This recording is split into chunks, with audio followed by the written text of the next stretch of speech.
about visual art, poetry, and its uses and triumphs in the face of modern day fascism and fear.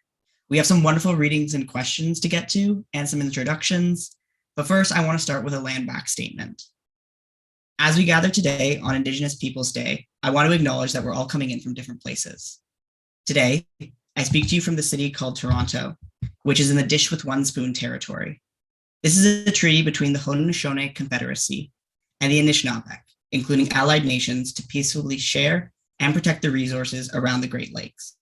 I currently live on Treaty 13 territory, a territory that was established between the Mississaugas of the Credit River and the British Crown, and I'm surrounded by Treaty 13A, Treaty 20, also known as the Williams Treaty, and Treaty 19.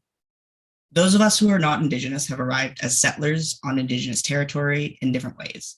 I acknowledge that some of our ancestors and elders were forcibly displaced people, brought here involuntarily or by force, particularly those brought here as a result of the transatlantic slave trade. We acknowledge that we are all treaty people and that we have responsibilities while working and living on the land.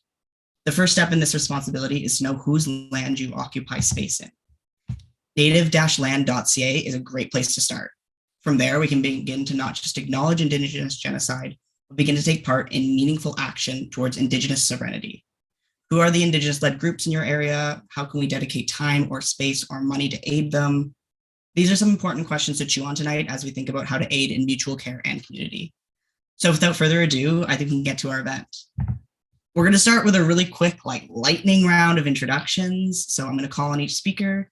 You say your name, your pronouns, your creative medium, and maybe just to break the ice, a little bit of what inspired you to start creating in the first place. So think back to when you were young, you were starting to put pen to paper, you were starting to figure out how to express yourself, and what inspired you to go there in the first place. I think I'm going to kick it over to Elle because you're right next to me on the Zoom chat. I'm like, oh shit.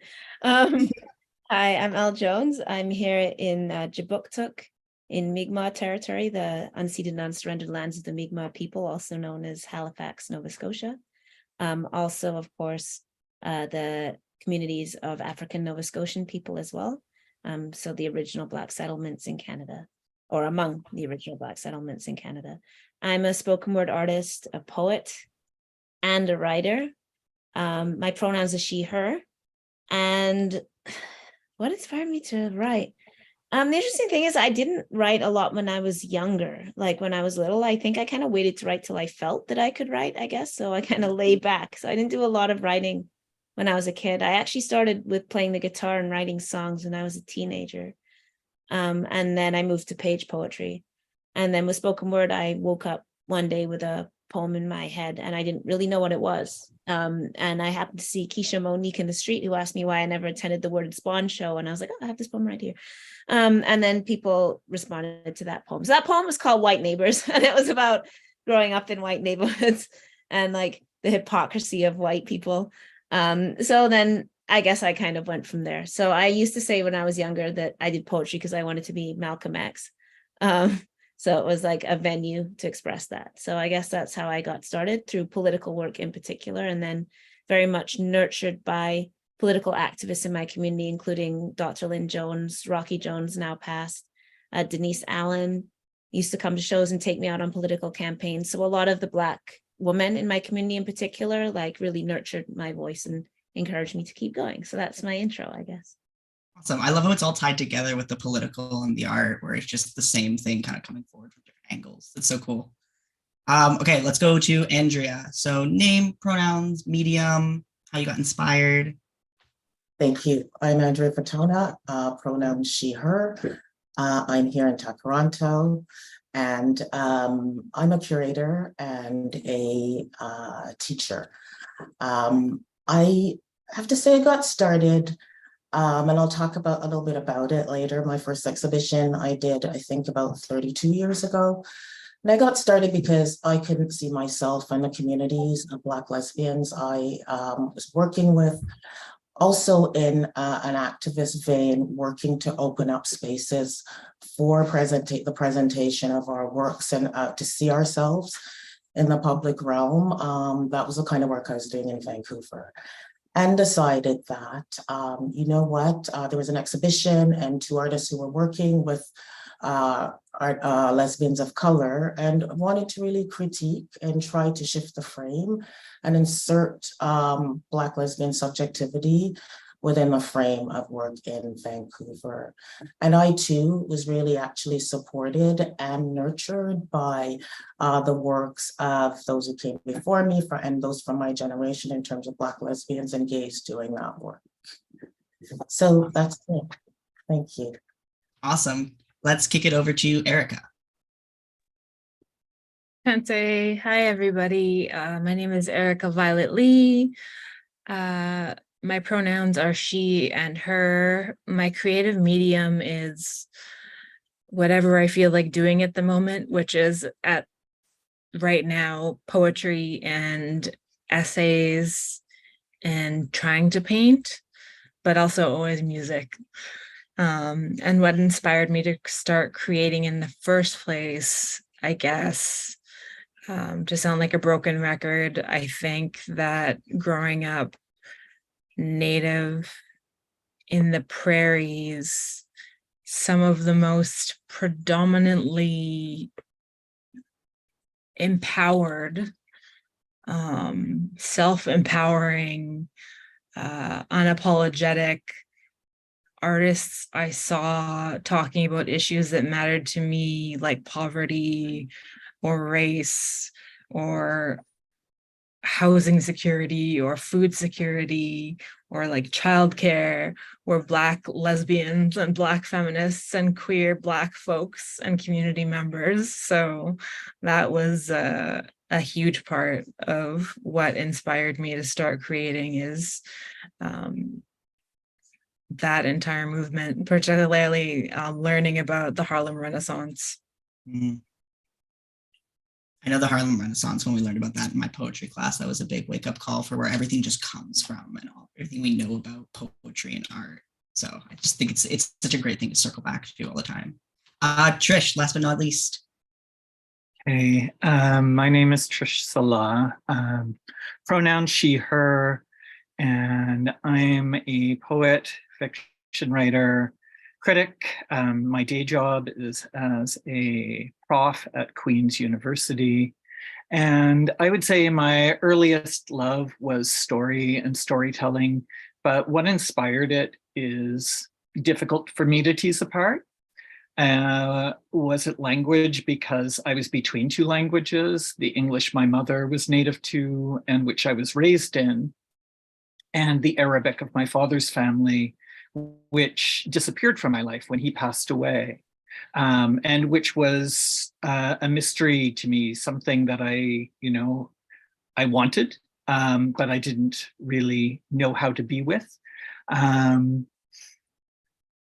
It might also be because I was a bullied and introverted kid, and comics and myths and fantasies offered an elsewhere to be. And in fiction, I could imagine myself as a different person with a different body. So I remember playing superheroes with a friend in grade 8, when I would guess I would have been about, no, not grade 8, grade 5, sorry, grade 5, when I was about 10 years old. And in those games, I was Supergirl, I was Batgirl. So there was like story and fantasy and the world not quite making sense, and art being like my intuition as to a way to make sense of things. I'll talk more about lineage and why I write the way I write now later, but I would say that's what got me going. Yeah, just for the sake so everyone knows who I am, I guess I'll do like the fastest introduction of me because I'm not the center here. I'm Matteo L. Cerilli. I use he, him pronouns. I am a novelist, a poet. I just wrote an article for The Grind, so he's in his journalism era. He wrote one thing. I mostly deal with themes of trans masculinity and struggle, a lot of stuff about the suburban Gothic, growing up in sort of white picket fence neighborhoods where everything is nice, and growing up and realizing it wasn't that nice. So yeah, I kind of kick around. I do a bunch of stuff, mostly speculative queer work for children. It's sort of my wheelhouse right now. But yeah, just to say, I have a little ethos, so I'm gonna kick this around. I think we're ready to move on to our first showing of the day, and that will be Erica. So Erica, you got the next 5 minutes to read us whatever you'd like, talk about it. It's all up to you. Showing. It sounds like I should have like an interpretive dance to go along with this, which I do not.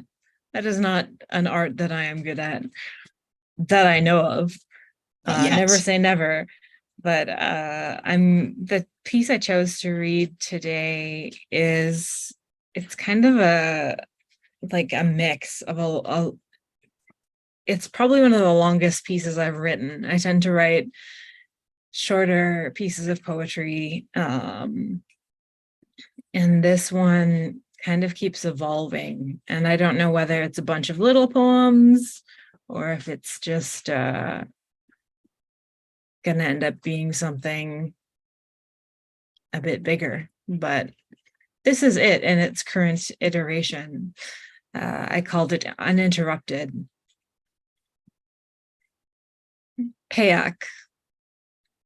We sit in a small fire-warmed trailer on a piece of land in northern Saskatchewan. I feel the stars above and I feel you beside me. After dark, I touch myself to the sound of the rain, and when I come, creator sighs and thunder. Wandering through the forest at sunrise, I realize it would take uninterrupted lifetimes to learn all of this. Keyword, uninterrupted. At the morning breakfast table, we screw up the pronunciation of our native languages and then burst out laughing at our lack of traditional skills. The ancestors, at least, appreciate our laughter. Niso.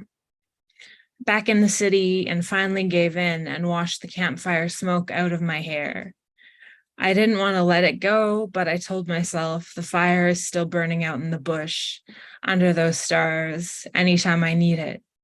Waiting for my hands to tend those flames, waiting for my return. Nisto. If everything is ceremony, then nothing is. He tells me with a certainty I could never desire to possess. I remain a searcher of scraps of sacredness, a witness to the fish blowing ripples on the surface of their tap water bowls, as though it will help them reach the rivers once more. We are proof that most treaties are made broken and rarely tended back whole. We are descended from no great chiefs, warriors, or signatories, and our ancestors were, perhaps, no one of note. Still, they return to us each night, dancing shadows on the bars of our cages to remind us that dirt is holier than religion. Niwa. In fevers through the movements of your hands, I'm made an honest lover again. There's a raucous joy in your darkness from the infinite skies and freedom dreams that raised you up. On the weekend, I'll wash your hair in the kitchen sink, slowly detangling curls as you play me the oldest records in your collection. These songs are our love songs. This love is our protest song. These notes are our plainest hopes laid bare. Wishes written with skin are more powerful than any sovereign's pen. Let us stay here for a year without ever leaving, and let us listen to rock and roll in the morning, the Fugees at night. Nianan. They call us resilient. They call us strong. They have no idea. That's it. Thank you very much. I love the rhythms in that. Like, that's such a poem I just want to sit in. Like, and the weight of like that final stanza. Like, yeah.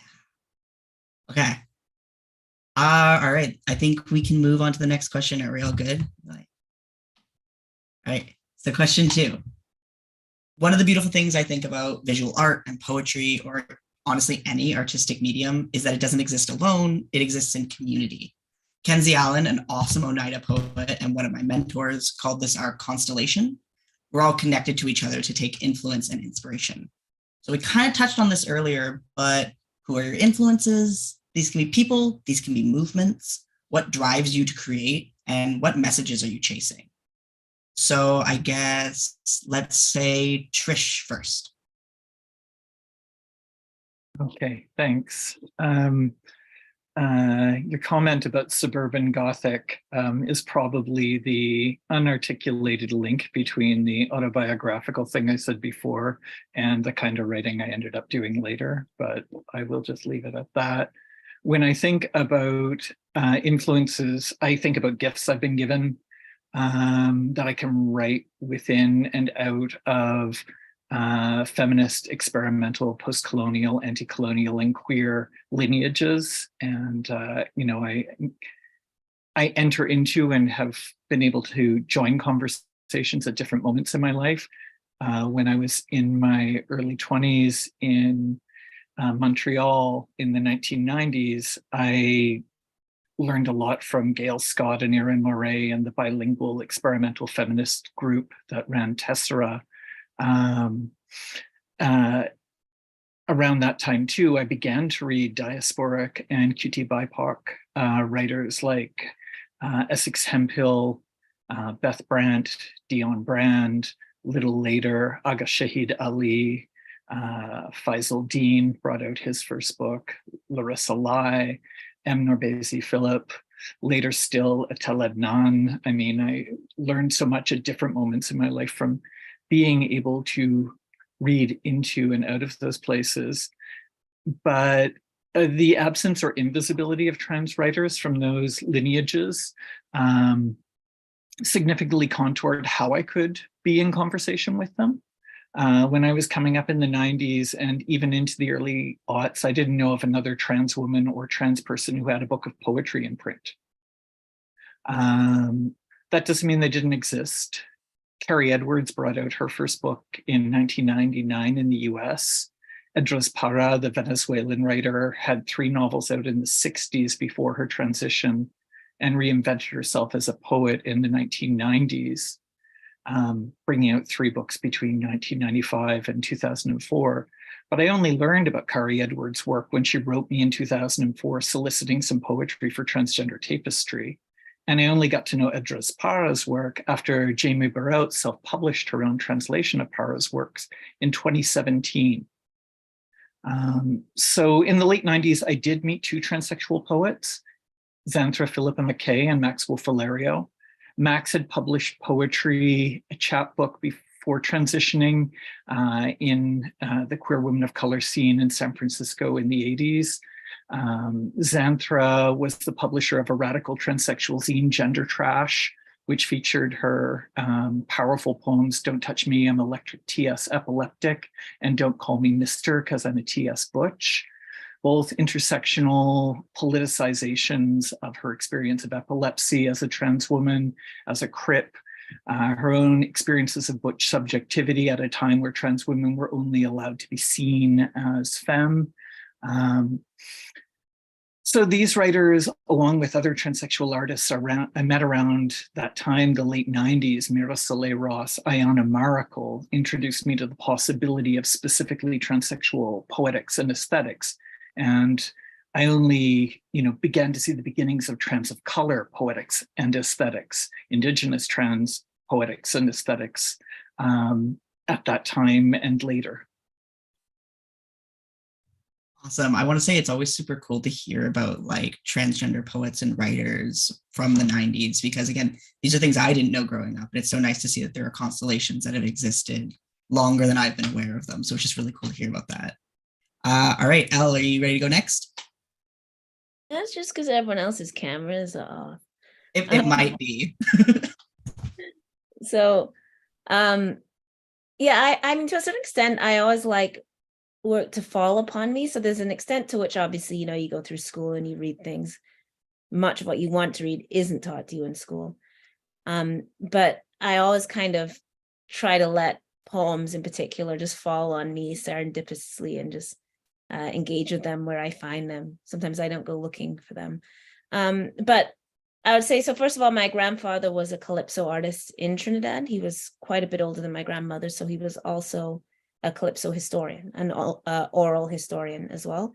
There's actually a recording of him in the Smithsonian speaking about the early history of calypso, especially when it was in the patois, like the French as well. So his he was a political artist himself. He was actually threatened with sedition by the British Empire for singing songs against Britain, and also was living out colonial trauma and like, brought women to the house and kind of like embarrassed my grandmother. So that kind of like dual pole of him both being this incredibly creative figure, a very educated figure for the time as well. Like he had studied chemistry in Heidelberg.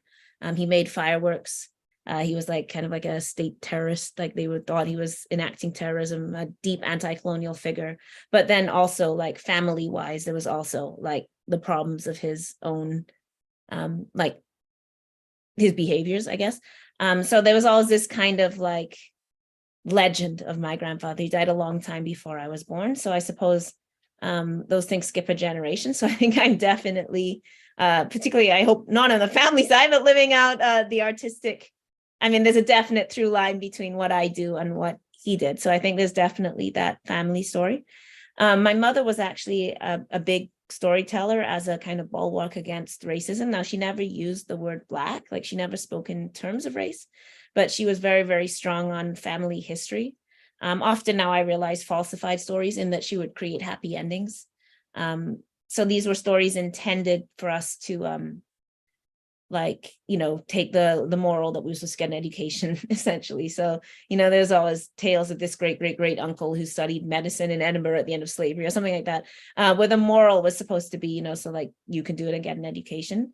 And those stories later, as I put them together around like, so who forbid my aunts from walking in the school in the first place? So like, why did you have to score well on the exams to even attend school? Like, why was my aunt the first Black girl allowed through the door of that? Those really helped put the pieces together of understanding colonial and racial history. Like once I grew up and sort of understood that these stories that were told to me as motivation were actually recountings and witnessings of colonial trauma, that really obviously shaped me as well. I often say that reading poetry turned me into an abolitionist. I read Ballad of Reading Gaol when I was 13, and it really influenced me there, like in terms of understanding a social justice issue really, really clearly. And then, understanding that like Oscar Wilde was in prison for being gay and like, going through all of this as well. So, and then my sister, she, this is the last one I'll say, because otherwise we'll be here forever. But my sister, who's a little bit older than me, she in grade 9 had to do a poetry project, and all the other girls did like love poems. They had to pick like 100 poems on a theme, and she did Black poems. And I used to sneak into her room and like steal her books and stuff. So everything that she had, I'd always empty like her advent calendar of chocolate and stuff. So like if she had books in her room, I would steal them. So I like was stealing all the books she was reading and reading them at the time. So that influenced, like, she was reading Black poetry. So like I was reading Black poetry, and she had found like 100 Black poems. So I read them. I stole Malcolm X from her room.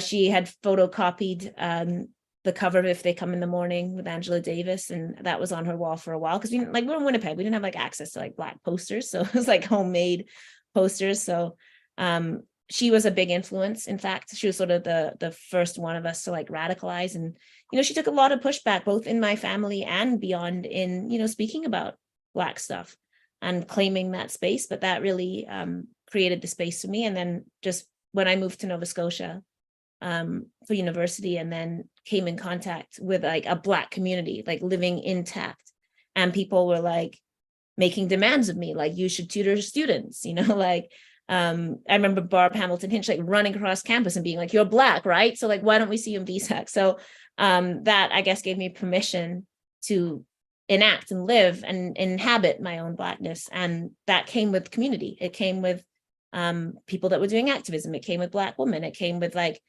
campaigns against environmental racism in Africville.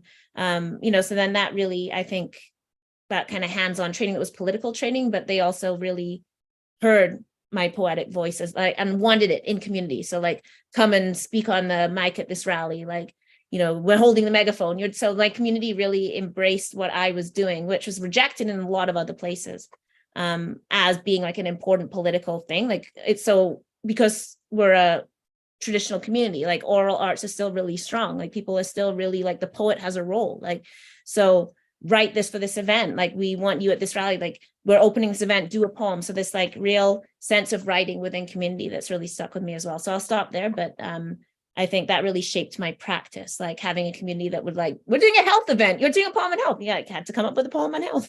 So really writing towards people and really shaping towards that was important to me as well. I want to say, as an eldest sibling who has definitely had his advent calendar chocolate stolen, that spoke to me. Okay, Andrea, do you want to go next? Sure. The questions, who are influences?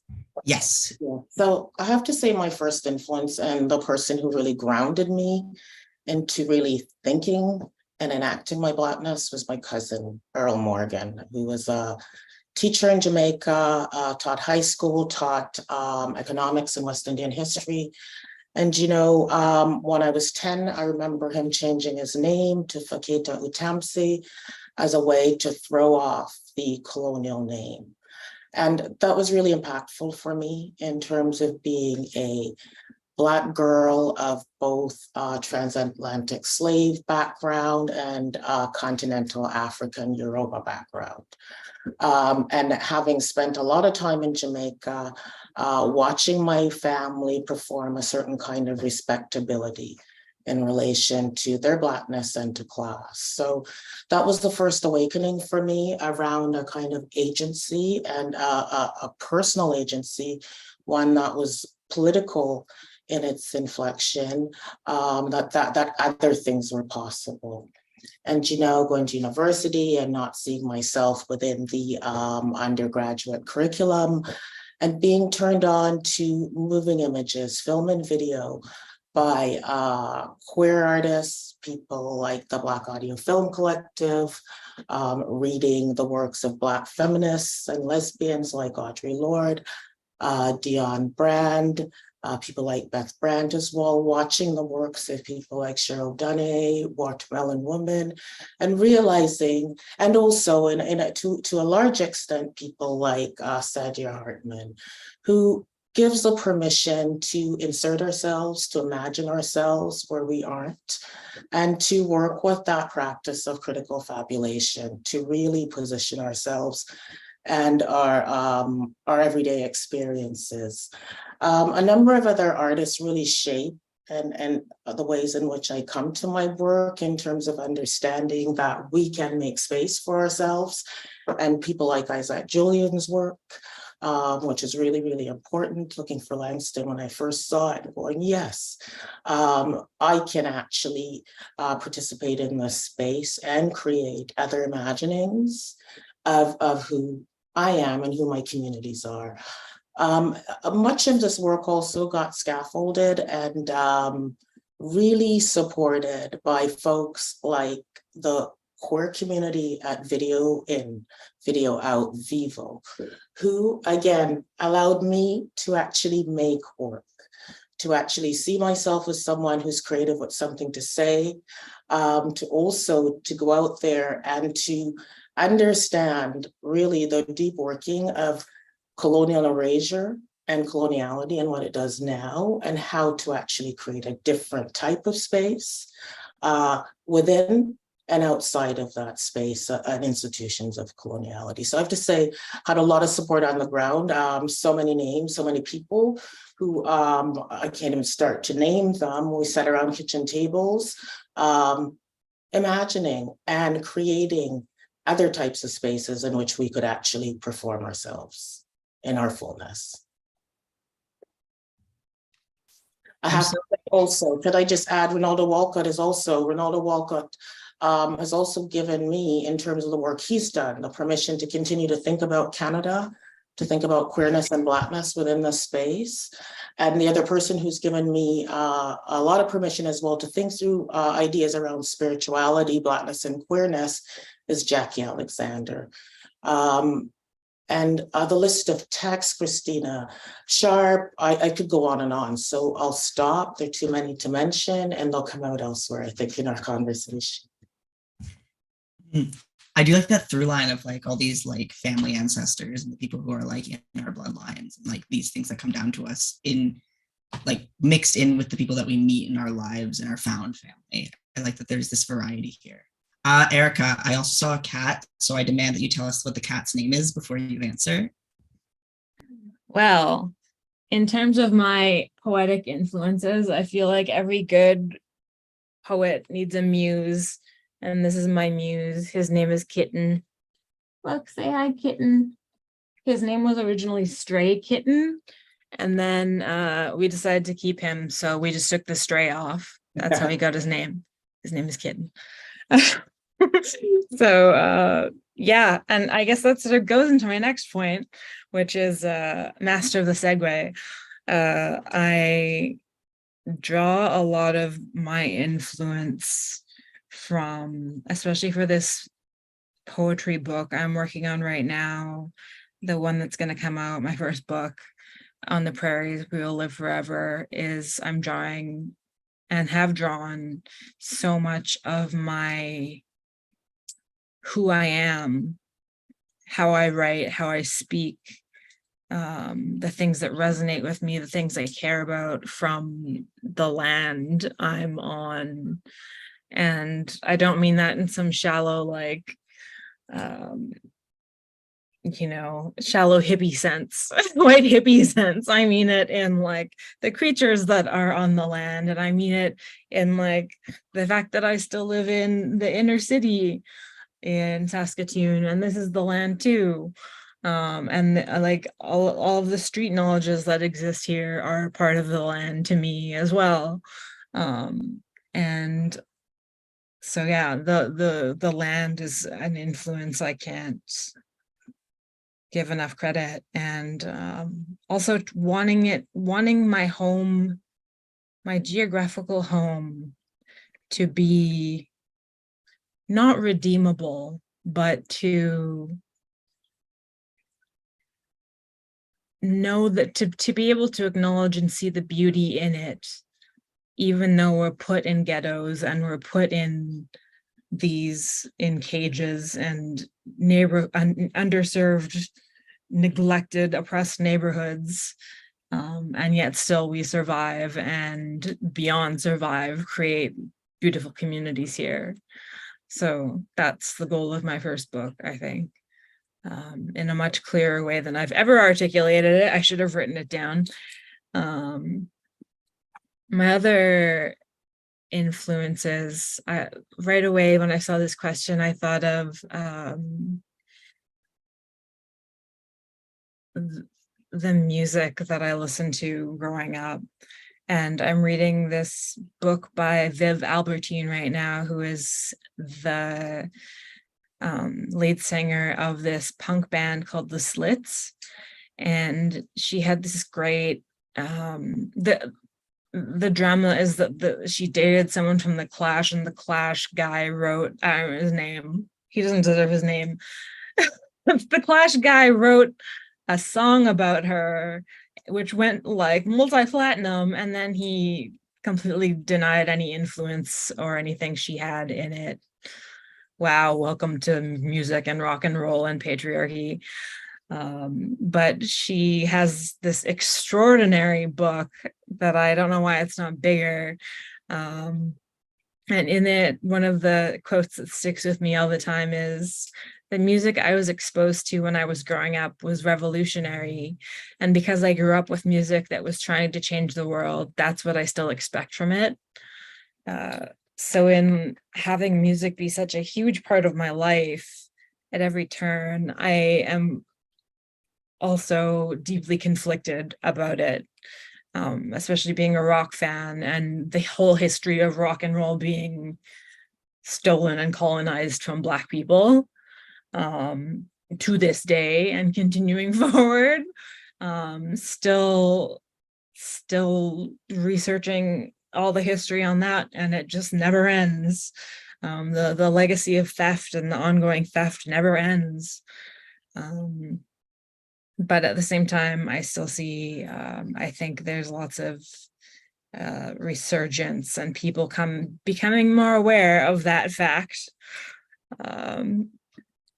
There's also a book that I would highly recommend in this vein, by Edwidge Danticat, who is Haitian. I think she defines herself as Haitian American, and it's called Create Dangerously, the Artist at Work. Or sorry, I think it's the Immigrant Artist at Work. And one of the pieces that she writes in that is the book is about the stakes of what it means to be an artist. And I think when we're doing this work, whatever we're doing, writing a love poem, writing like a little ditty of a song, making a painting of our cat, whatever we're doing, there's a political element, there's stakes to it as an artist always. And she reminds us of that, saying, one of the many ways a sculptor of ancient Egypt was described was as one who keeps things alive. Before pictures were drawn and amulets were carved for ancient Egyptian tombs, wealthy men and women had their slaves buried with them to keep them company in the next life. The artists who came up with these other types of memorial art, the art that could replace the dead bodies, may also have wanted to save lives.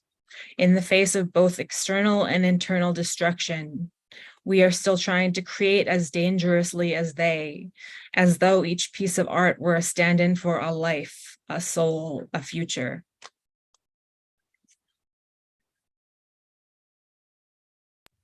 Awesome. I love that like quote to end on. It's just something to really sit in. All right, so I think we're moving on to our next creative showing. And Andrea, that's you. I'm going to go ahead and share the screen for this. And remember, just cue me when you want me to change the slide. Thank you. So I just wanted to start with these two quotes that have been really, really impactful for me, and impactful in terms of my understanding of the role of art in society and the role of art for me as a queer person, Black queer person in the world. And the first one is by Bell Hooks. And in Outlaw Culture, Resisting Representations, she wrote that the function of art is to do more than to tell it like it is. It's to imagine what is possible. And the other quote I use in my signature on my email is from Glenn Gould, I believe from 1963. The purpose of art is not the release of a momentary ejection of adrenaline, but rather the gradual lifelong construction of a state of wonder and serenity. So, I have to say that I came to art as a way to save my life. I came to art at a time when I didn't see myself and my communities of Black lesbians and gay folks couldn't see ourselves elsewhere. And we were kind of suffering from a kind of alienation. So art became a place that provided me with alternate vocabularies as well as new ways of seeing and looking. I mean, as Bell Hooks talks about the fact that we need to look differently and we need to see differently. And so it's given me that. It's also given me a way and a place and a container to create spaces of queerness and spaces where my being has been erased. And so those spaces that I've been working with, yes, you can move ahead, please. So, you can move ahead. Mm-hmm.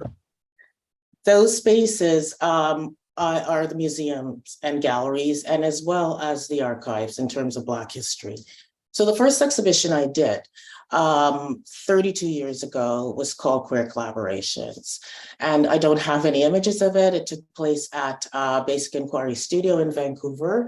And I only have a newspaper article. And what this exhibition attempted to do was to shift the power balance between white lesbian photographers making images of BIPOC lesbians, and to try to really create a frame in which BIPOC subjects actually framed the ways in which they wanted to be captured and how they wanted their images to be shown within the gallery setting.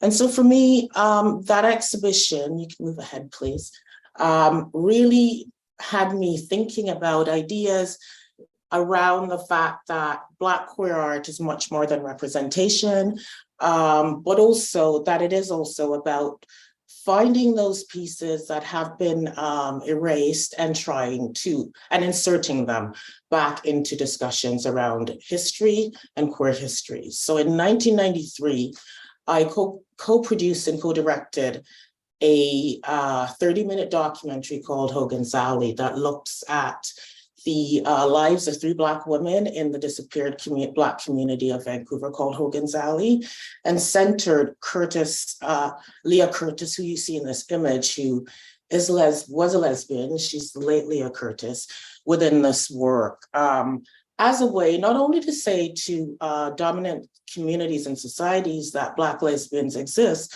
but also to speak back to my Black community, that we're here and we've always been here and we've always been amongst them. So to really put that back into the frame.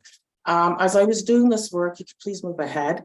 I was reading as well, Munoz's work on disidentification, thinking about the ways in which we queer the normative space. And so in an exhibition called Reading the Image, The Poetics of the Black Diaspora, the work of Maud Salter, the late Maud Salter, Ghanaian Scottish artist, lesbian artist. This work, Les Bijoux, was a way also to, again, really think about lesbian subjectivity and place her body within the space of works. This work, Les Bijoux, is really her taking the place of Jeanne de Val, who was Baudelaire's lover, and she was painted out of a Colbert painting.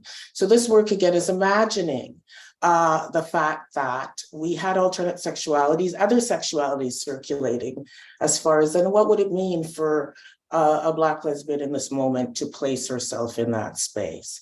Can you move forward, please? And so much of the work I do really thinks about this idea of how do I work with artists who are queer, particularly Black artists who are queer, to actually frame other ways of seeing, other ways of looking, other ways of thinking about what it means to live within this space in which, as I said, I keep repeating this, in which Blackness and Black queer subjectivities really do not have a central frame. You can please move forward. Other artists I've shown, people like Ed Pien, who've actually, again, thinking through these ideas of disidentification, this work called The Corridor, looking at the ways in which, or thinking through the fact that the kind of migration we're seeing across the ocean from Africa, the Middle East, into Europe, there are many different types of identities and identifications involved in the embodiment of folks moving. So this work is based on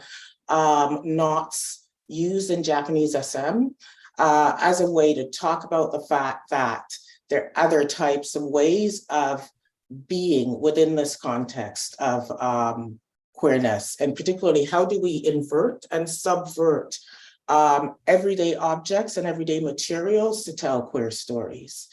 And so could you please move forward again? Thank you. Other works I've done is this exhibition by the late Wendy Coburn.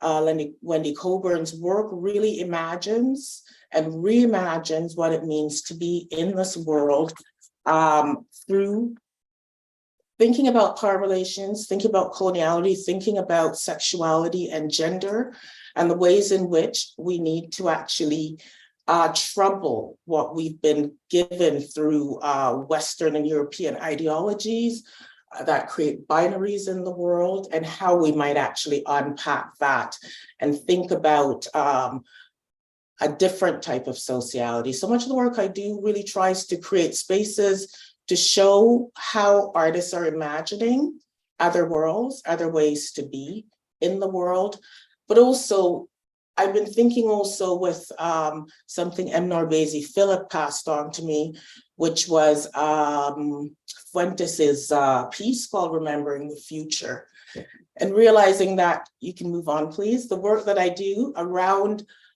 inserting and making sure that queer subjectivities, queer livingness, queer understandings of ourselves have a space to exist now is also about creating the the kinds of materials, the kinds of information, the kinds of ways of being that we need to think through for the future. So much of that work is happening in the now. The last exhibition I did, Practice as Ritual, a group of 10 Black artists, many of them lesbians, who made a space for themselves in 1989 to tour their works. And now I've represented this work.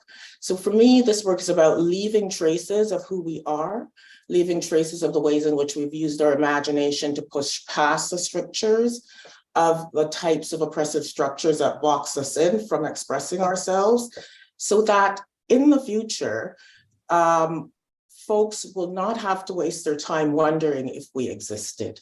And so that's the big frame for which my understanding of my work is to leave those traces as a way to enable folks to continue practices of freedom. And that's it. Thank you. Awesome. Thank you so much for that.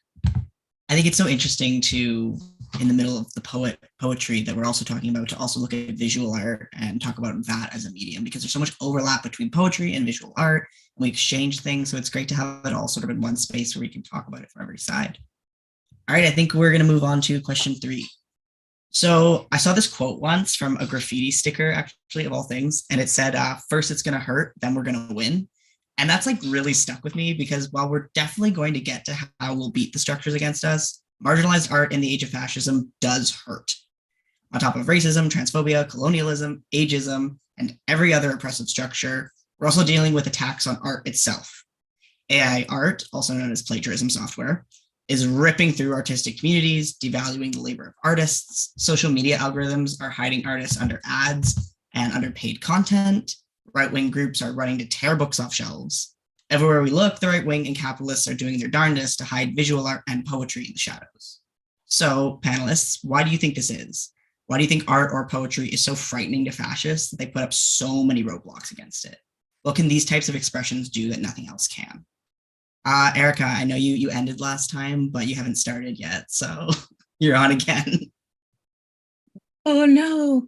I think maybe I'm being naive about about AI. Maybe I need to do some more reading about it, but I just feel like there's nothing that can replace or even come close to what a piece of art someone you know or love or know existed at the same time as you, or in a different time than you, on the same land, on a different land, someone who existed. Like, I don't think that we're quite there yet, nor do I think that it ever will be. Do I think that professors are being fooled by papers written by like ChatGPT? Sure. Which is a shame for me, because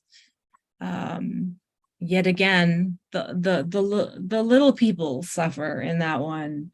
One of my like greatest streams of revenue as a grad student was writing papers for like undergrads for their boring health classes. I'm just kidding. Just pretend I didn't say that in public. And turning them into papers about colonialism.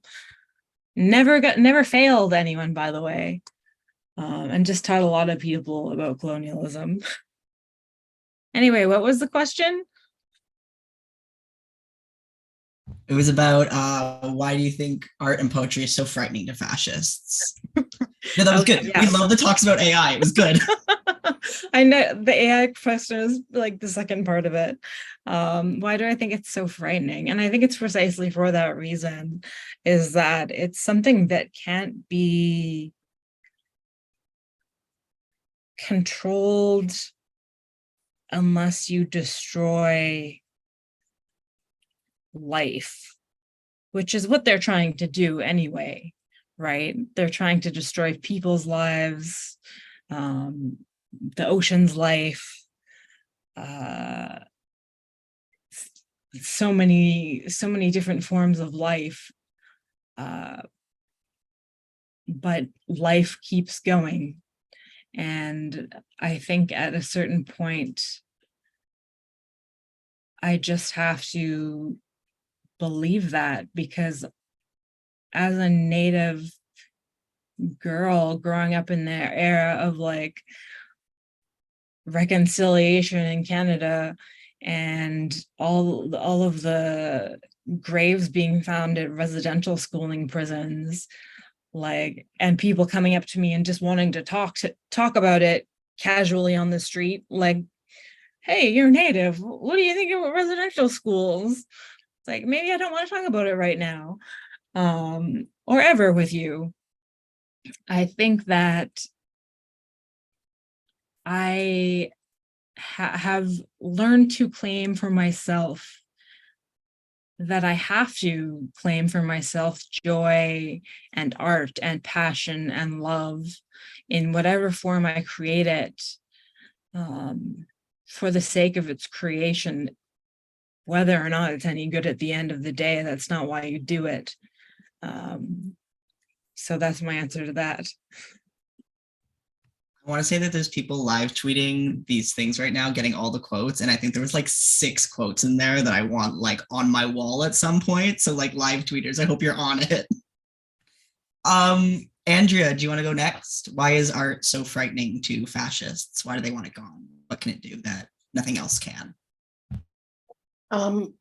I think it's because, I think art has the ability, as I've been trying to say as well, to allow people to see differently, to see things differently. I think just the shift of a line in on a piece of paper that you expect the line to be in a particular position shifts the kind of perspective that could come to it as poets and writers. That it's based on how you put together language, and you can actually write in such a way to allow different type of images to come to the fore, and to allow your readers as well as our viewers to complete something, to complete that circle of interpretation based on what they come with, but also to shake up what interpretation might be.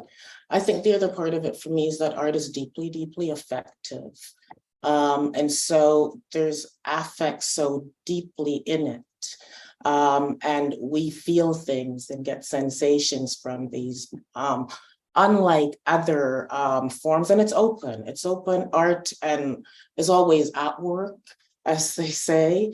It never quite goes to sleep. And I think that's why. I think that it's the work that it does. And the work that it does also exists outside of the artist once the artist puts it out there in the world, which really allows it to have such an open, an ability to impact in very many ways. And we can't always be sure as to what the impact or how many types of impacts it might have.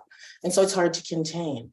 It's hard to contain if you can't contain those ways in which it's going to be taken up. So that's why I feel it's so dangerous. There's an openness to art. There's an openness to that interpretation. And there's an openness to the imagination. And so as artists, as creative people, we can imagine, and through that imagination, bring other things into being. That reminds me of someone once told me, I can't remember who, about how fascism destroys, but liberation builds. And that's why fascists can't do what we do, is because we're making something and all they can do is repeat the same thing they have or break down something that someone else has made. And just talking about completing the circle, that really made me think about that. All right, Trish, do you want to go next? Sure. I mean, I'm still processing all that Andrea and Eric have said, and it resonates deeply with me. I mean, I think art has power. Maybe art is a kind of power in the world. It talks to philosophy and social theory, but it often runs in front of them. It makes possibilities available, like the bell hooks quote suggests, and complexities visible. It is, or it can be, memory. recalling ways of being and suppressed histories and knowledges. And again, Andrea, your presentation, I think, shows so much of that.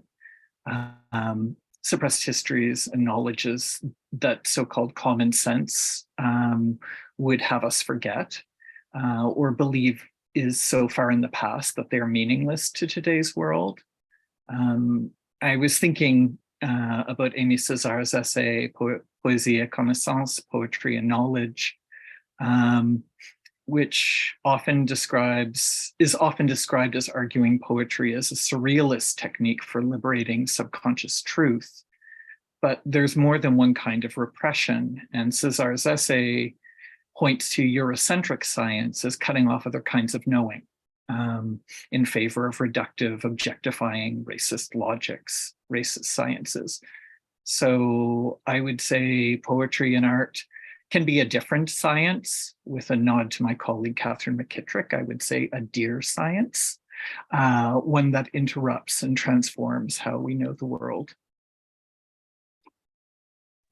I love that. All right, Elle, you are finishing us off here. Yeah, I think I do want us to be a bit careful about singling out art, in that I think art does these things prominently or publicly and perhaps puts them all in one place. But I don't know if it's that fascists have a particular hard-on for art. I think it's just an easy thing to target. They also shut down streets so we can't walk on them. They also, of course, police people's bodies and don't want people to be queer or trans or to fuck or to have an abortion. Or so I think I do, like, you know, because I just think about how, you know, like when we were bombing like Afghanistan and Iraq, people were like, oh no, but there's like all this ancient art, we need to rescue that, you know, but fuck the babies, you know.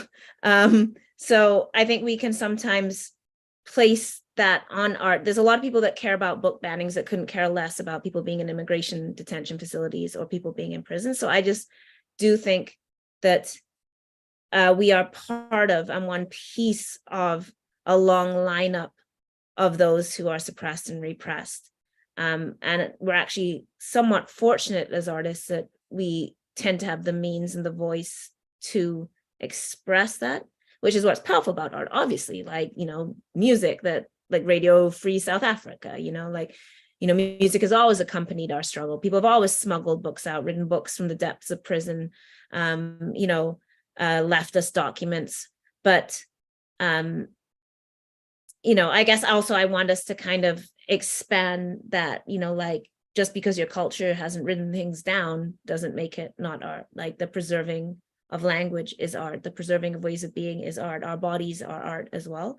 And those are all things. So, I mean, everyone said it beautifully in terms of what artists do at our best, other than like fascist artists, I guess, is, you know, like you have to enter into other lives. It's compassion, you know, like the sort of grand view of the world that is resistant and sweeping and broad, but we do those things alongside so many other ways of being and resisting and living. So once they did all the artists, they also at the same time are doing all the gender nonconforming people and all the so-called criminals and all the migrants and all the women and all the whoever to the end of, as Erica said, to the end of the ocean and to the end of life, because it's, you know, all of those things burst through boundaries and all of those things challenge and all those things live and all those things look forward. So art gathers into one place, I think, those things at its best and makes that visible. But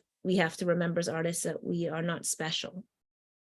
We are just one piece of that. So I think that's so important to remember, especially like the context that this conversation exists in.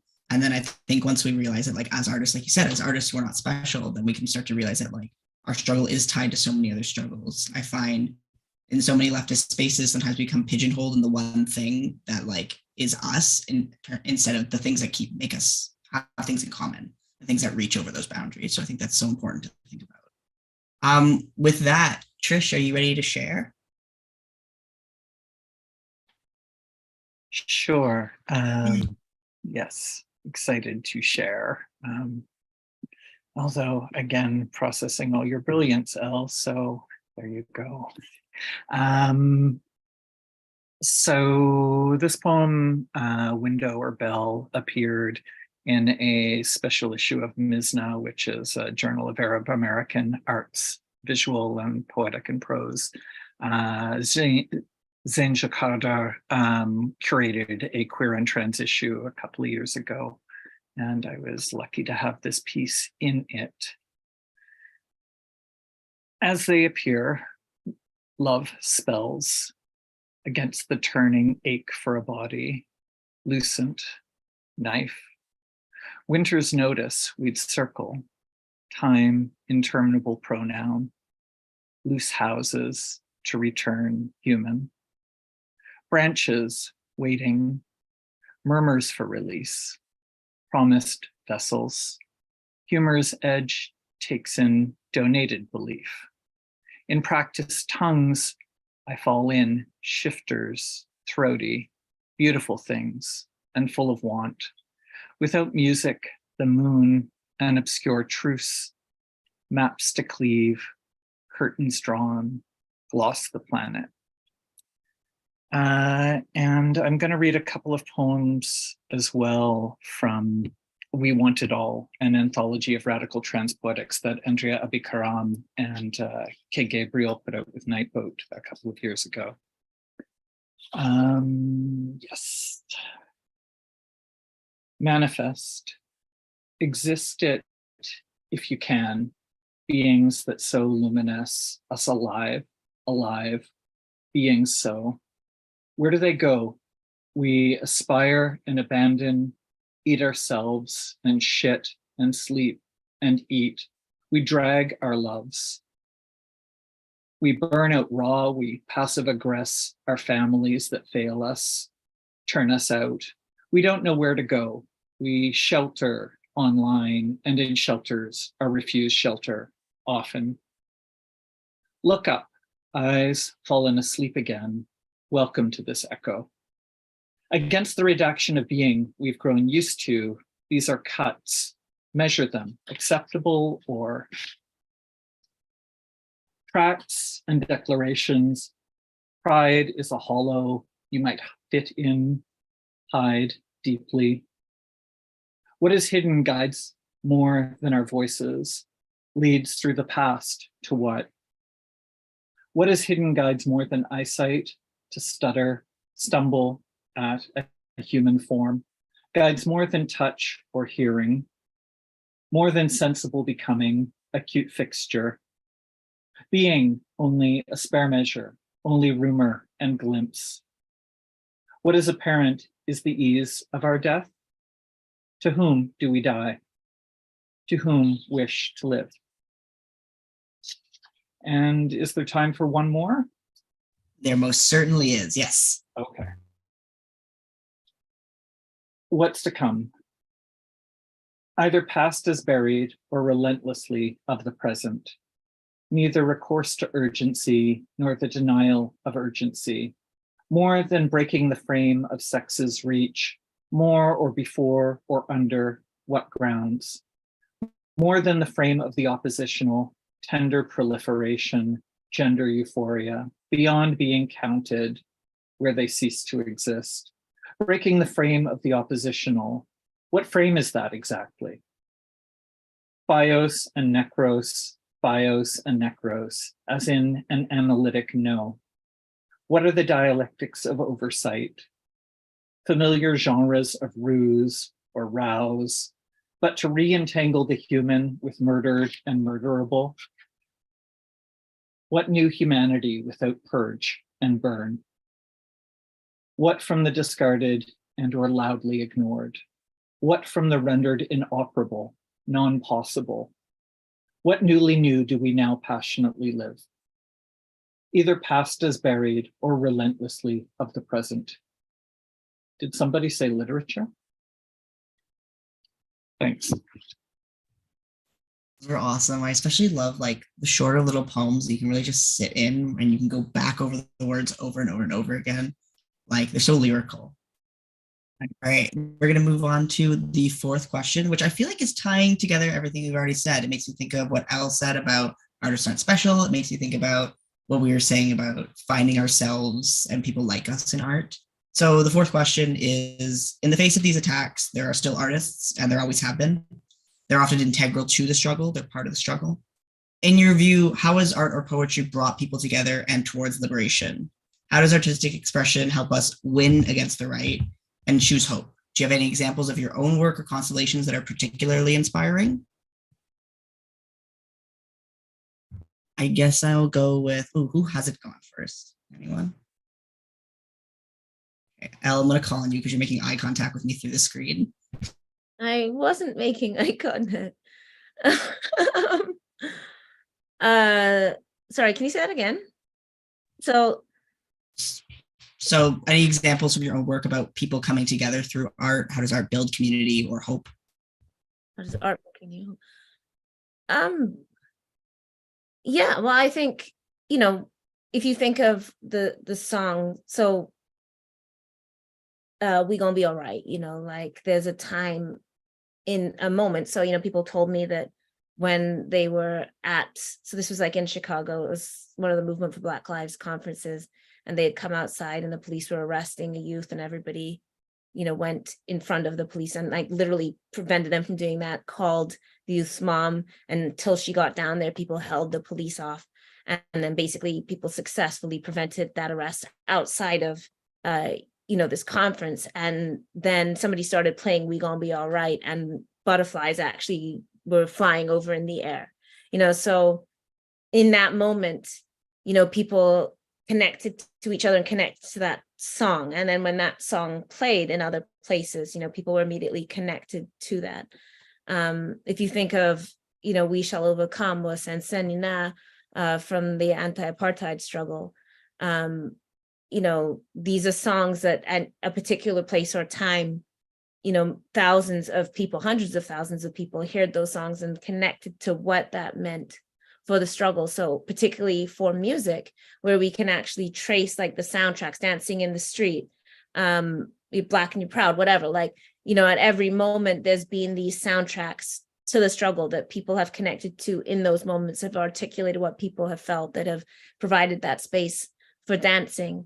Same thing with reading a poem. If you like, I talk about when I was going into prisons and like writing with the woman, and like that act of, the guards didn't want us doing it in a lot of cases. Like one of the rationales for getting banned was that like I was letting them talk about their lives in poems, which was like illegal counseling. That like you couldn't help but to connect through what people were saying. And even people who you might find out after had done things that were frankly, like would take you aback, there's still that moment when you are writing together that does allow something else. It allows space for something else. Like you're not really thinking about that when you're reading something, which I suppose can be dangerous, but has its own power, I think, as well. I've talked about, like, I have a lot of poems where like this is actually a source of contention for me, because I'm like, you guys want to read my fucking book that took me 10 years to write, but then I dash off some poem in like an hour for an event, and y'all, oh, I love that poem, that was great. And I'm like, well, that wasn't you. Read the book, but in that moment, like, what I'm saying is I have a lot of poems that I would never do that aren't particularly good poems, in that sense. But in the moment, like when we were standing on the steps of the school, or when we were in the room, like it captured and named something about that moment that people like connected to. And then people remember that, and they always like want to hear it again. I'm like, no, I'm not going to do that poem for you in my stage set because it's like a bad poem and it won't make any sense. But like in that moment, it wasn't a bad poem because it named the moment. So I think that, that capacity to bring us together in the moment, to speak to something that's happening, to call from your heart into something, to hear stories and respond to them. I think that's all, like that is human work. And it's obviously like work that goes beyond, certainly like when I was like I have to leave to go to my radio show, which is going into prisons. And like, I didn't realize how many people had heard my voice on the radio and therefore trusted my ability to advocate for their case later because my voice had come to them. We always said on the radio show, very early on, it was quite contentious that we would play hip hop with language in it. You know, this community radio, and a lot of racist people would like complain because they were trying to listen to like folk music, and now they have to hear like popular hip hop, and we're not supposed to be playing that.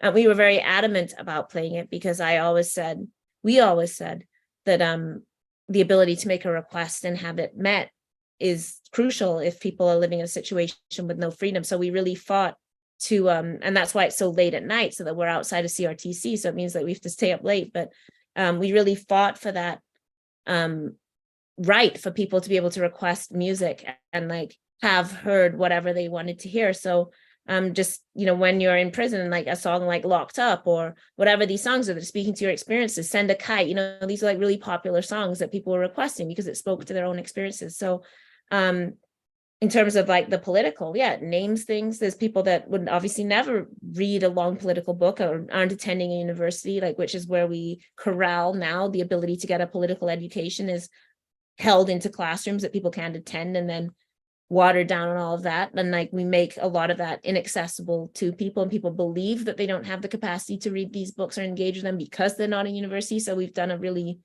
bad job in like making that information accessible. You know, like Fanon wrote Black Skins, White Vests, and he was like 27 years. He wrote while he was fighting a war for liberation. Like, this is not for the university classroom. Like, this is a frontlines book, but we've made people believe that they can't access it, right? So like so much of things are held out from people. So, you know, it's our job to consolidate that, to bring it to people in a way that they can hear it, to make it possible for them to hear these things. I think I at least try to write to people like in their situation, because I think if you're not seen a lot in life, it can be powerful to have a poem directed at you. So I think all those things are political acts, and many, many more. And there's other ways to be political too. Like, it doesn't have to be a rally poem or, you know, things like that. There's other things too. But I'm just saying that I've always thought that it's that means to an end. Like, I always thought I was political before. Like, I don't actually identify that much as like an artist. Like, I see myself as I guess, political and advocate first, and art is the vehicle through which I do that, whether that's like witnessing or testifying or like describing or whatever it is. But I actually don't, to be honest. Like, I wouldn't say my primary identity is as an artist. I think it's service, which I guess I enact through art, if that makes sense. No, I like that. Like, I like troubling the idea of like, what is an artist? Like, is it a service? Is it a job? Is it a calling? Like, everyone else has all these words for it. And I think when we try to make it one thing, we lose a lot of the essence of it. So I like that. Andrea, do you want to go next? So examples from your own work of people coming together through art. So I might just invert the question.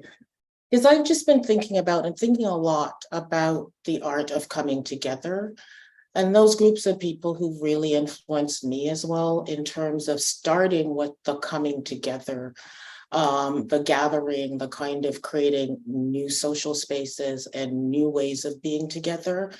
And, you know, I think about the groups like the Black Women's Collective back in the day, gathering, and Dawa, or Buseje Bailey, and those folks who were gathering to talk about how to, as Elle was saying, how do we actually impact these structural issues on the ground?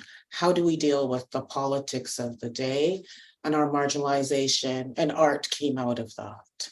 So for me, there's something really important as well around this art of living and the art of coming together, and also an understanding that, as we've been saying, that the artist does not exist outside of society. We're part of it. We're part of communities. I'm not an artist, but I create. And so this notion of the artist as someone special or outside of the purview of everyday living and outside of community is also can be problematic if we want to frame it that way. We all live within communities. So I'm really interested in this idea of again, this art of coming together, an aesthetic of living that also impacts on how we produce work and how we make art in terms of objects.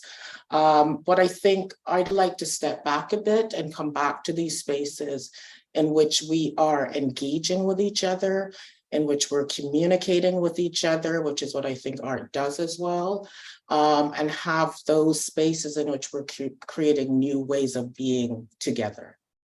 I don't know if I answered the question, but that's my answer. No, I think you definitely did, because again, we're talking about that context that the artist exists in. I think it's a really important thing to remember, that the artist isn't just some person sitting in their little attic apartment tapping away at a keyboard. Like, that's not the artist. The artist is the person going out and meeting people and being in the space with everyone. Trish, do you want to go next?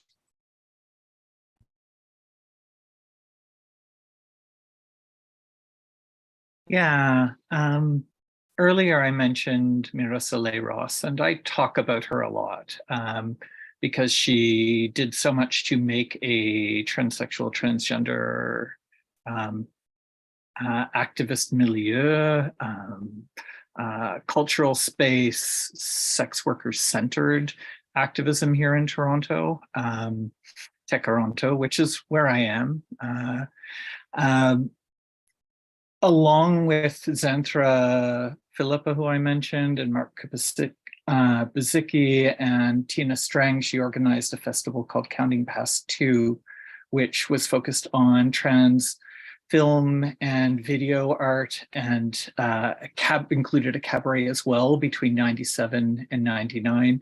At the same time, she was starting Meal Trans at the 519, which was a Monday night drop-in wherein trans folks, primarily low income and street active trans folks, could come and get a meal and get some entertainment and connect with folks.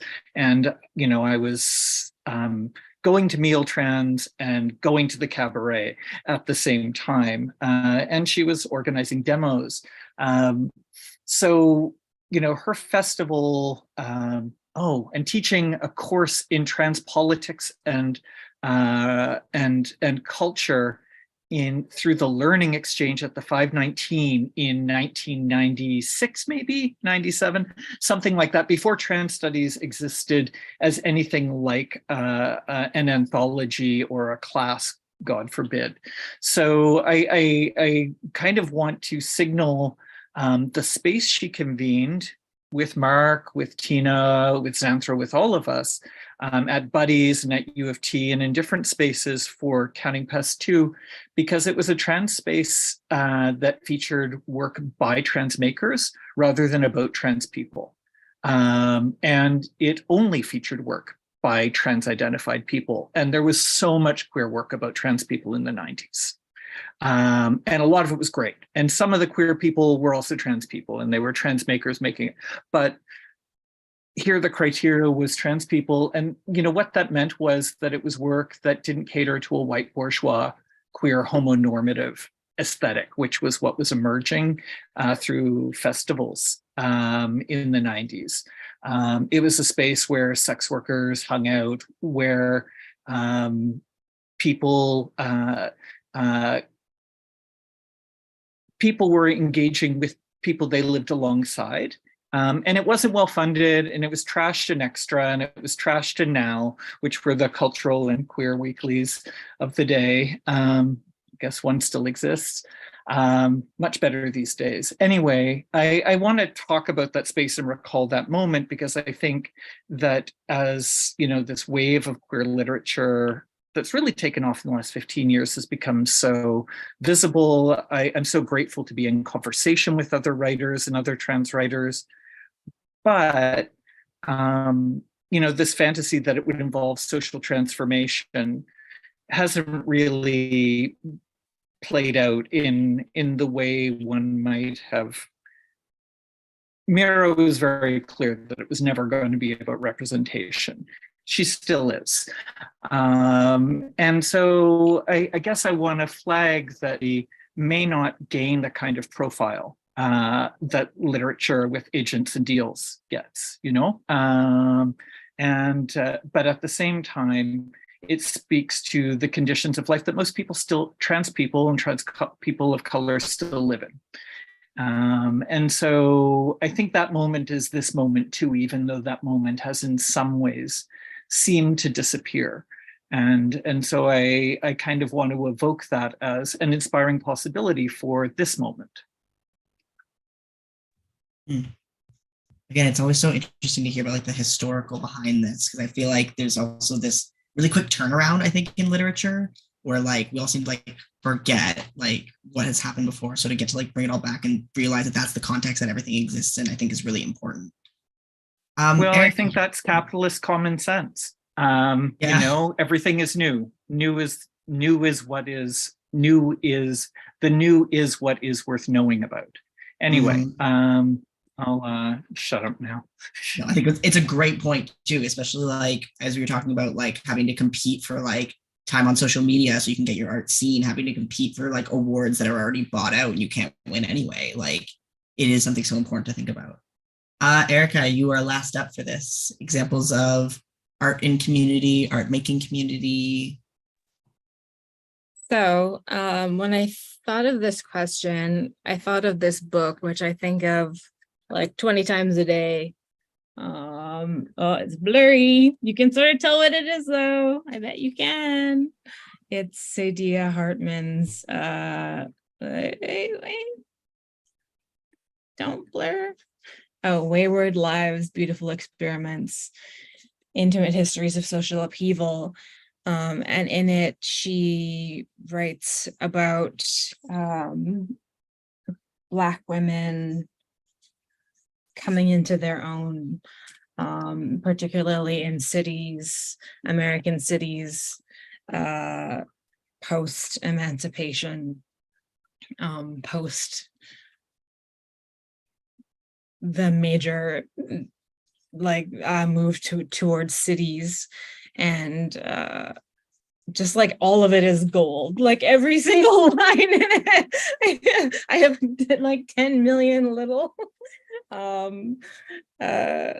post-it notes, but this book changed my life. I never read anything like it, and I doubt I ever will again, because she's just unbelievable. And she is in it. One of the things that I find fascinating is she talks about I think she does use the word excess, but also as a way of positioning excess as something more than what Black people and Black women are afforded in life. So not like billions of dollars or whatever, but sure, why not? Billions of dollars, take billions of dollars. Saidiya tells the story of a woman named Maddie. At 16, she was still anticipating something better than the life she had. Like other young Black women, she exercised her talents and ambitions in the streets and cabarets. Each day, she struggled to acquire a bit more breathing room in a world becoming more and more restricted by the color line, more and more defined by the routine brutalities of racism. Maddie never stopped clutching at a way of life better than what she had. Everyone had an idea of who she should be and what she should do. It was clear that her own desires mattered to no one but herself. If she didn't decide how she wanted to live, then the world would dictate, and it would always consign her to the bottom. Refusing this, Maddie carried on as if she were free, and in the eyes of the world, that was no different from acting wild. I love that because it's just a reminder of the traditions, our ancestors, our movement ancestors, the people that we loved and have never known, who fought just to live their own lives in like whatever queer, excessive, wild, wayward ways that they wanted to. And so still that's the case for Black women and queer people and trans people and Native women and anyone who is oppressed, for lack of a better term, by this world that has been created not by us. So yeah, and also just the image of her all decked out on the cover is like, it reminds me of the image you showed earlier in your with the art with the woman with the necklace on. Erica, do you want to tell us the name of that book one more time so everyone can write it down? Yeah, this is Wayward Lives, Beautiful Experiments, Intimate Histories of Social Upheaval by Saidiya Hartman. If you just look up Saidiya Hartman, it's pretty easy to find. She's written a lot of very brilliant stuff, and it's all extremely beautiful and difficult. Because I know every single person watching this needs more books on their TBR list. I know we're all definitely caught up, right? We've all read the books we said we were going to read. Elle, do you want to be our last art showing? Sure. So this is like experimental for me. Normally I only like to share works that I've like totally practiced and done a million times. But Adil asked me for a poem about us. And it was supposed to be a nice poem. So this is Adil Abdullahi, but it's a really mean poem. So, well, you know, it's supposed to be celebratory, but it's really just a drag of everyone we hate. So here we go, the debut, I guess. For those of us who stand on the front lines, called everything from troublemaker to terrorist, the ones you gossip about in your secret groups don't think we don't know it, don't think we don't know about it, yet we still show up when you turn around and call us for help. We're the ones who love you, the radicals, the mad Black women, the malcontents, the ones you call the arsonists, the hateful, the ones who go too far, the ones who show up for fundraisers, protests, panels, sit-ins, who throw the wrenches in your EDI party, who know there can be no justice under capitalism, whose demands do not stop at data, who know that pride is a protest and not PR. You think calling us angry or crazy is an insult, but we'll be that for you. And yes, we have to be like that. We will be whatever you call us, including the praises you only sing for us after our death. You erase our history as soon as we make it, so we keep making more.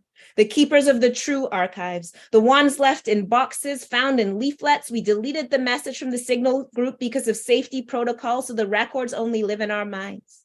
The queer women never named the leaders. The Black trans women they say weren't present at the dawn of the movement. The sex workers who funded the action. The ones you're ashamed of, but your shame is only your fear of your own inadequacy and cowardice. To keep telling yourself bedtime stories about how progress takes time.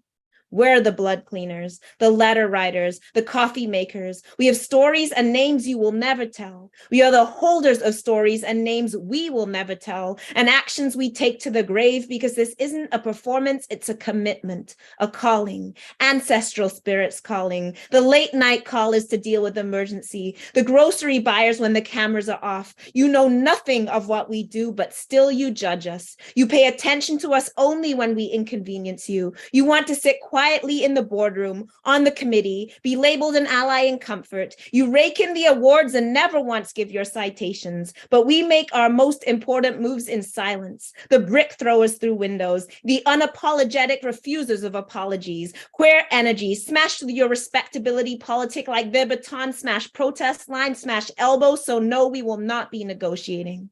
The askers of uncomfortable questions, labeled bullies and harassers, the ones who smuggle banners into the private meetings, who are banned from the table, who stand outside in the snow when the prime minister is inside for his photo op. You call us the embarrassments, reduce our actions to tantrums, roll your eyes and sigh whenever we rise, but you'll never see our face painted on the cruiser for Black History Month. This is not violence, though it feels like it to your comfort. So yes, we will take your event hostage, refuse to be civil, fuck being the adult in the room. We will never work inside the system. Our care does not always go down easy when we're making it hard for power and for you to replicate it and call that justice. We take the trespassing ticket at the city hall, the police station, the bridge, emerging from handcuffs with fists held high. Stop talking about intersectionality and take the intersection. You've tried to kill us, make it so we can't pay the bills. You call our bosses on us, call our colleges. You so badly need somebody to tell. You have endless narratives about us, but you cannot reduce us to your adversaries, the boogeymen, the problem. Take issue with our tone all you want, simply because you cannot handle our words. We have made our bodies into barriers, our apartments into headquarters, our phone numbers into a refuge. Our laughter is liberation. We draw down the future like water into a well, so beat us down again when you see us coming, because you cannot win. These movements will not miss you, but they are nothing without us. We're the ones who love you enough not to settle, not to back off, not to take the compromise candidate, not to wait upon an incomplete freedom at someone else's hands. We love you enough to take your scorn and hatred. We love you so much we keep fighting for you even though you reject us. You know nothing about us, but still we carry you forward. So pray for us again in your church groups. Pray for the devil to take us. Pray upon our downfall. Our prayers are found on the front lines as we clasp hands together like communions. For what did your own book teach you love is, but to sacrifice for those who despise you and die once more for a world we will never see.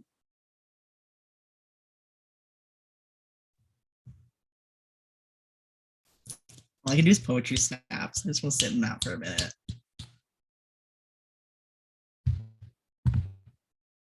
Yeah, like that was such a good. Haters and love to us. The best poems come out of the like fiercest emotions. I think it was really good. Okay. So our next question isn't really a question.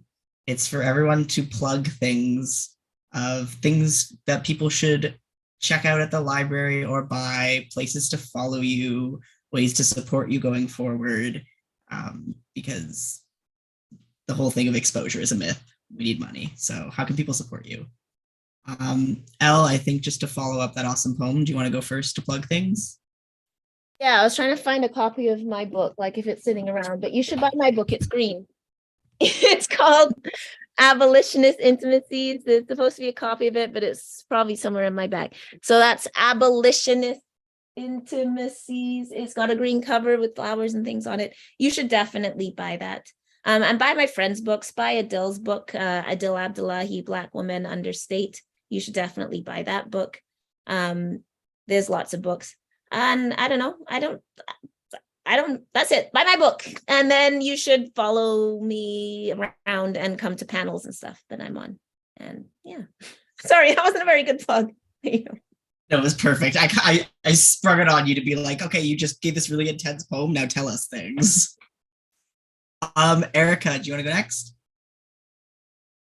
Sure. It's funny because when you said that before, you said like plug ourselves, I was gonna be like, you should buy Abolitionist Intimacies. So I'll say that again. You should buy Abolitionist Intimacies. I've heard that it's green with flowers and things on it. My own work for now, I'm in the process of, I started as a blogger and like an online commentator kind of person, aka a little girl writing online, not getting taken seriously. And now I finally am gonna have a paper book. So that comes out next year. And I'm in the process of writing my second book and doing a ton of research on it. So if you want to send me cash to buy books or like food to eat, my website is moontimewarrior.com.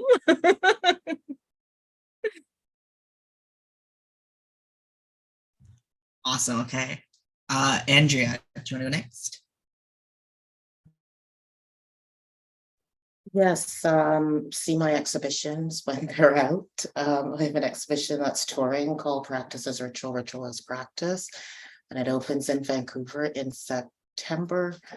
And it will be touring, and it's the work of the Dawa Collective. Also support the Center for the Study of Black Canadian Diaspora and all the work it does in terms of trying to fill the gaps in our histories of Black creative folks in this country. And just then, I say, see work, go out to galleries, see the works of racialized and Indigenous artists, and get to know the creative practices that are out there, because there's art everywhere. And the other shout out is it's not even so much a shout out, but just a real call for us to try to develop those spaces where we can imagine together. Wonderful. All right, and Trish. I was looking on my bookshelf for your book, Elle, but I think it's on my bookshelf at Queen's. So I'm at Anasemia on Twitter, and Anasemia is ANASEMIA. With the excellent Julianne Ocutt-Bittek and Keisha Fevrier and Jane Kirby. I get it, the Journal of Critical Race Inquiry. And you can find it if you Google. I'm not going to read the whole URL. It's long. Journal of Critical Race Inquiry. Abolitionist Intimacies. Oh, I have a different edition, which is also amazing. You can find my book and I think Erica's book and Elle's book at local bookstores like Another Story and Queen Books. My books are Wanting in Arabic and Lyric Sexology Volume 1. You can get Wanting in Arabic from the publisher Mowensi House. They have a website, Lyric Sexology Volume 1 from Autonomy Press in Montreal.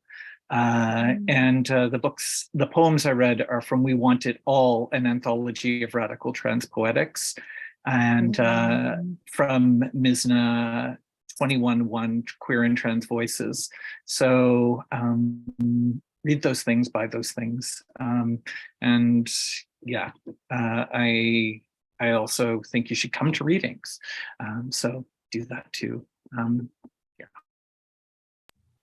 Wonderful. I want to thank everyone for showing up today. You guys are all awesome.